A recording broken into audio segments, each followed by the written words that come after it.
नमो पंकजमालिने नमो पंकजनेत्राय नमस्ते पंकजांग्रे। कृष्ण ग्रंथराज श्रीमद् भागवत महापुराण की जय। श्रील प्रभुपाद की जय। श्री गुरु महाराज की जय। अनंत कोटि वैष्णव वृंद की जय। निताई गौर प्रेम आनंदे। हरि हरि बोल। निताई गौर प्रेम आनंदे। हरि हरि बोल। सभी भक्तों का स्वागत। और आज ग्रंथराज श्रीमद् भागवत महापुराण पहला स्कंद अध्याय संख्या 13 महाराज युधिष्ठिर द्वारा गृह त्याग धृतराष्ट्र द्वारा गृह त्याग और श्लोक संख्या 8।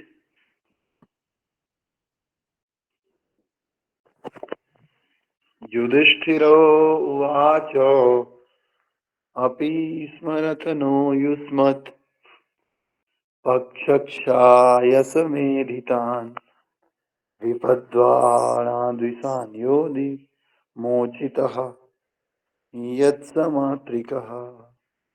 युधिष्ठिर उवाच अपि स्मरथ नो युष्मत् पक्षक्षाया समेधितान्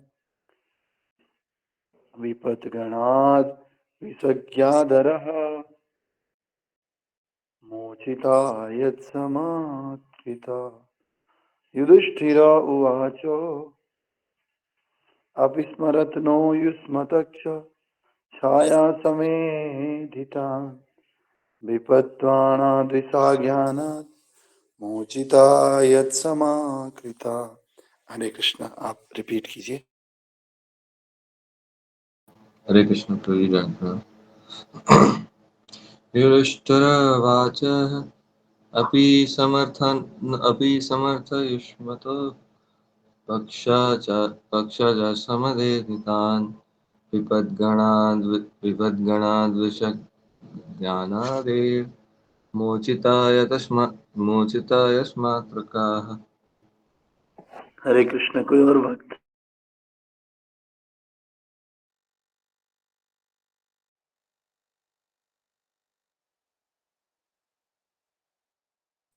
हरे कृष्ण।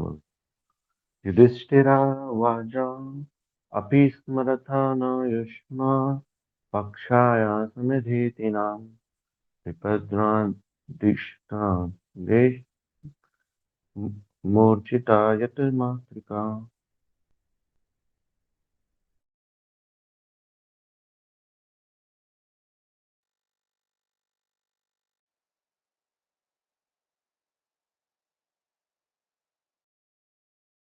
हरे कृष्ण। और कोई भक्त? ओके। तो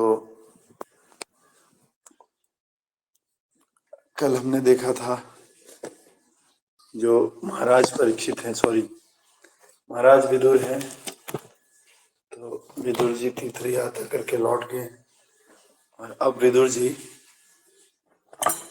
युधिष्ठिर महाराज ने उनको भोजन प्रसाद करवाया, विश्राम करवाया और इसके बाद उनसे कुछ प्रश्न पूछ रहे हैं। अच्छे आसन पर बिठाकर उनसे कुछ वार्तालाप कर रहे। तो तात्पर्य इस प्रकार, ये अनुवाद इस प्रकार से है। महाराज युधिष्ठिर ने कहा, हे चाचा श्री, क्या आपको स्मरण है कि आपने किस प्रकार सदा हमारी माता तथा हम सब की समस्त प्रकार की विपत्तियों से रक्षा की। आपके पक्षपात में पक्षियों के पंख के समान हमें विषयपान तथा अग्निदाह से बचाया है।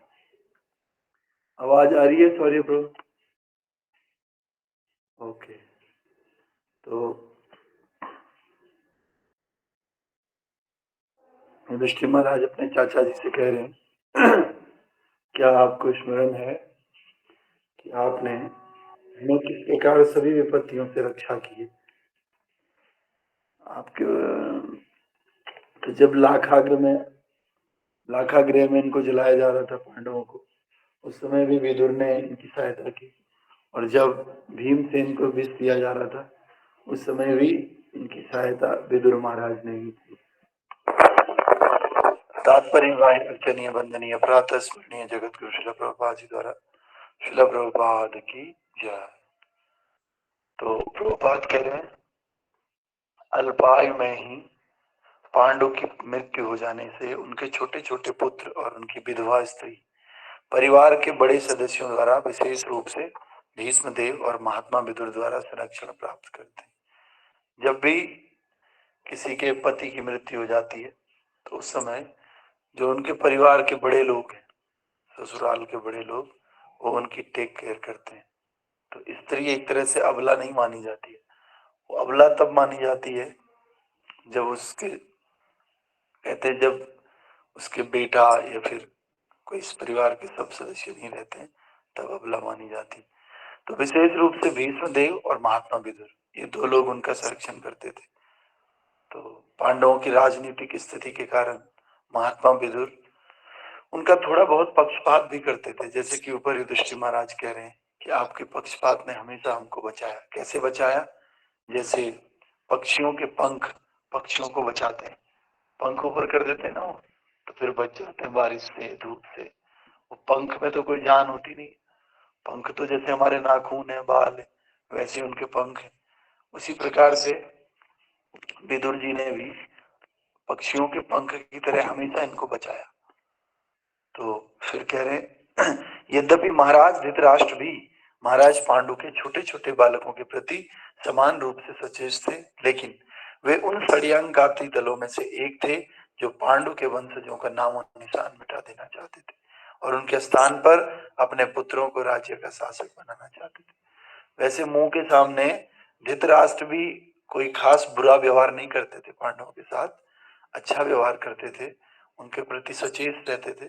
लेकिन वास्तव में वो तो कौरवों के साथ थे ना, दुर्योधन के साथ थे, और दुर्योधन पांडवों को मार देना चाहता था और एकमात्र राज्य स्थापित करना चाहता, राज्य को एकमात्र भोगना चाहता था अकेले। तो महात्मा विदुर महाराज धृतराष्ट्र तथा उनके दल के इस षड्यंत्र को समझते थे। अतएव अपने बड़े भाई महाराज धृतराष्ट्र की आज्ञाकारी सेवक होते हुए भी उन्हें उनकी यह राजकीय महत्वाकांक्षा पसंद नहीं थी जो अपने पुत्रों के निमित्त थी। अब जो क्या नाम है इनका, विदुर जी धृतराष्ट्र का भी बहुत सम्मान करते थे। क्यों? क्योंकि धृतराष्ट्र ने इनको कभी दासी पुत्र समझा ही नहीं। धृतराष्ट्र ने इनको अलग से रहने के लिए राज्य का एक हिस्सा दे दिया था, आओ तुम रहो, और सम्मान के साथ राज्यसभा का सदस्य भी बनाया था विदुर महाराज को। इसीलिए विदुर अपने बड़े भाई को खूब सेवा करते थे, उनका सेवक मानते थे अपने आप को। लेकिन फिर भी ये सब होने के बाद भी विदुर को ये सब पसंद नहीं था कि आप पांडवों के प्रति षड्यंत्र रचो, और अपने पुत्रों की अटैचमेंट के कारण, दुर्योधन से अटैच होने की वजह से। अतः वे पांडवों एवं उनकी विधवा माता की सुरक्षा के प्रति अत्यधिक सावधान रहते थे। इस प्रकार कह सकते हैं कि वे पांडवों के पक्षपाती थे और उन्हें महाराज धृतराष्ट्र के पुत्रों से अधिक चाहते थे। यद्यपि सामान्य दृष्टि से वे दोनों ही उन्हें प्रिय थे। तो प्रभुपाद कह रहे हैं, आप लोग ऐसा समझ सकते हो कि जो विदुर महाराज थे वो पक्षपात करते थे, पांडवों को ज्यादा अच्छा मानते थे और कौरवों को उतना अच्छा नहीं मानते थे। जबकि सामान्य दृष्टि से देखा जाए तो ऐसा लगता था वो दोनों को एक जैसे ही मानते हैं। तो इसीलिए युधिष्ठिर महाराज कह भी रहे कि आपने पक्षपात किया। क्या किया? और ये पक्षपात किसके भले में था? ये पांडवों के भले के लिए था, है कि नहीं? तो वे अपने भतीजों के दोनों दलों के प्रति समान रूप से वत्सल थे। फिर भी अपने चचेरे भाई के प्रति षड्यंत्र करने की नीति के लिए वे दुर्योधन को सदैव प्रताड़ित करते रहते थे। वे अपने अग्रज की आलोचना अपने पुत्रों को बढ़ावा देने की नीति के लिए करते रहते थे, किंतु साथ ही पांडवों को विशेष संरक्षण प्रदान करने के प्रति सदैव सतर्क रहते थे। किंतु राजमहल के भीतर महात्मा विदुर के ये समस्त कार्यकलाप उन्हें पांडवों का पक्षपाती घोषित करने वाले थे। महाराज युधिष्ठिर ने महात्मा विदुर के घर से दीर्घकालीन तीर्थाटन जाने से पूर्व इतिहास का उल्लेख किया। महाराज युधिष्ठिर उन्हें याद दिलाते हैं कि वे कुरुक्षेत्र के युद्ध जैसी भयंकर पारिवारिक दुर्घटना के पश्चात भी अपने बड़े हो चुके भतीजों के प्रति कितने दयालु और पक्षपाती बने रहे। तो विदुर महाराज युद्ध के समय भी उनका बड़ा सपोर्ट करते थे और हर समय इनके साथ खड़ा रहते थे।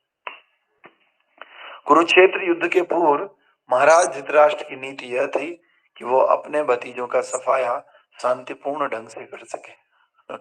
तो लड़ाई से पहले जब इनको वनवास दे दिया तो धृतराष्ट्र ये चाहते थे कि कोई लड़ाई झगड़ा भी ना हो और मैं पांडवों को खत्म भी कर दूं।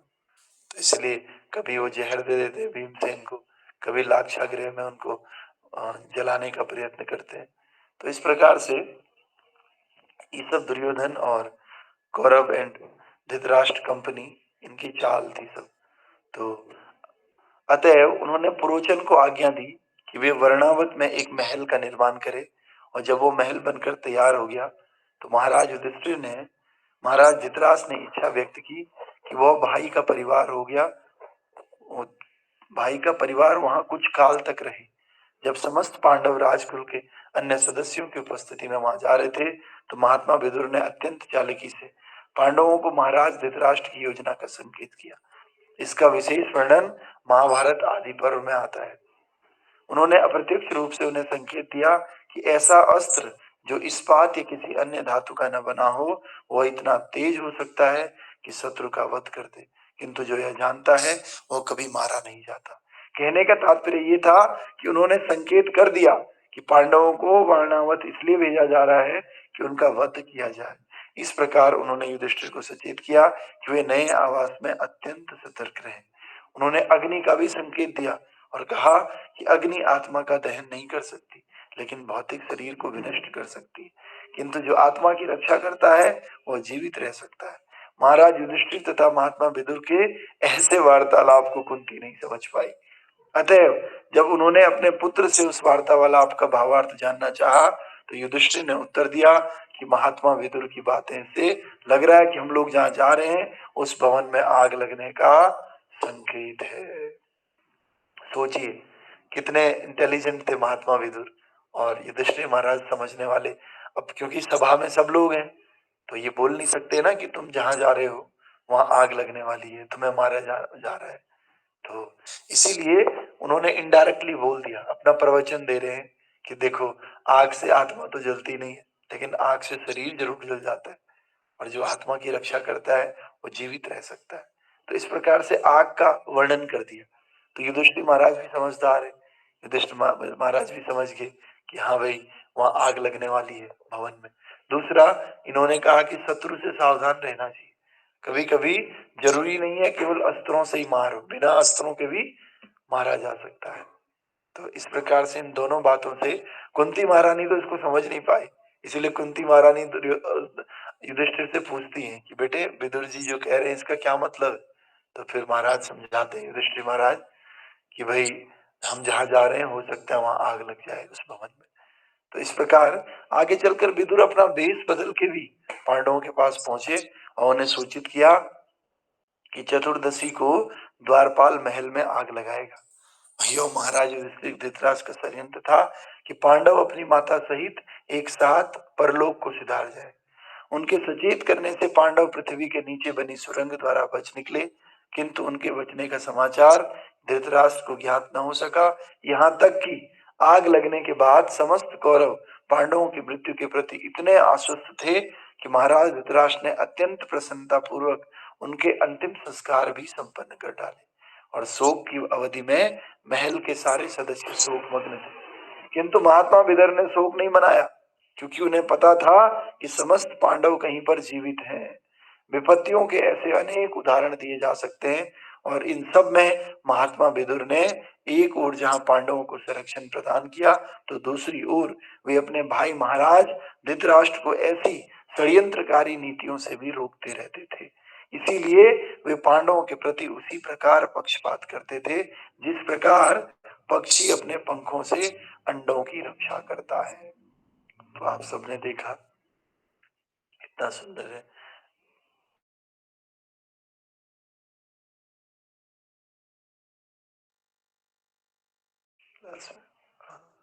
ठीक है, तो इस प्रकार से ग्रंथराज श्रीमद् भागवत महापुराण की जय। जगत गुरु शील प्रभुपाद गुरु महाराज की जय।